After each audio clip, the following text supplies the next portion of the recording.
अस्सलाम वालेकुम, मैं राफ़िया आसिफ, वेलकम टू अपना वतन टीवी।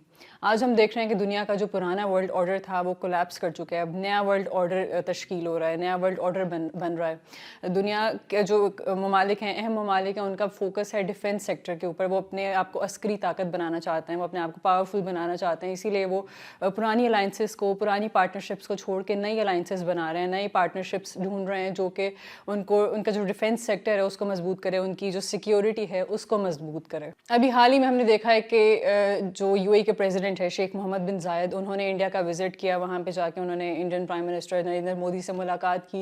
इन दोनों ममालिक में एनर्जी और डिफेंस सेक्टर्स के कई मुआहदे तय हुए और इन दोनों ममालिक में तय हुआ है कि अगले कुछ सालों में जो उनकी ट्रेड है उसको 200 अरब डॉलर्स तक लेकर जाएंगे या उससे भी बढ़ाएंगे।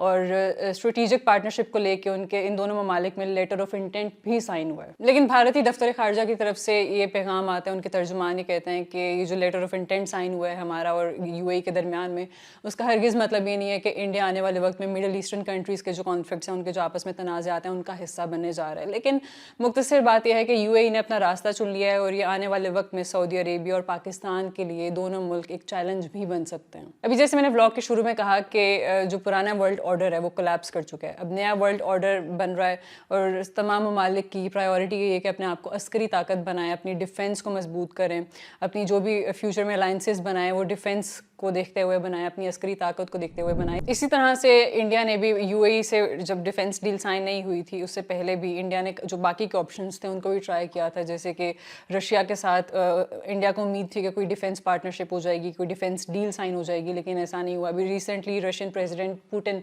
जब इंडिया आए थे तो बहुत ज़्यादा हाइप दी जा रही थी उनके आने को। ऐसा लग रहा था कि कोई डिफेंस पार्टनरशिप हो जाएगी, कोई डिफेंस डील साइन करने आ रहे हैं, लेकिन ऐसा कुछ भी नहीं हुआ। इसके अलावा यूएस के साथ इंडिया ने बहुत कोशिश की कोई डिफेंस डील हो जाए, लेकिन वहाँ भी नहीं हुआ। और अब यूएई के साथ फाइनली उनकी एक डिफेंस पार्टनरशिप साइन हो गई है। और दूसरी तरफ पाकिस्तान की पोजीशन पूरी दुनिया के सामने है। मई 11 का जो इंसिडेंट हुआ था उसके बाद पाकिस्तान की पोजीशन और ज़्यादा स्ट्रॉन्ग हो गई है, पूरी दुनिया के सामने है। इसी तरह से कुछ माह पहले सऊदी अरेबिया और पाकिस्तान के दरमियान में डिफेंस डील साइन हुई और यानी कि पाकिस्तान पर हमला सऊदी अरेबिया पर हमला और सऊदी अरेबिया पर हमला पाकिस्तान पर हमला तस्वुर किया जाएगा। अब इसके बाद कुछ खबरों के मुताबिक सुनने में आ रहा है कि तुर्की भी इंटरेस्टेड है इस डील का पार्ट बनने के लिए, यानी कि ये ट्राइलेटरल डील होगी इन तीनों ममालिक के दरमियान, पाकिस्तान, सऊदी अरेबिया और तुर्की के दरमियान।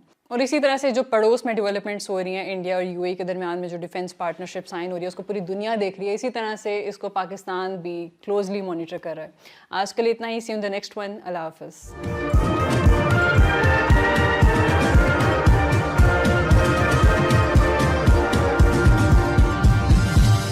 You are watching Apna Watan.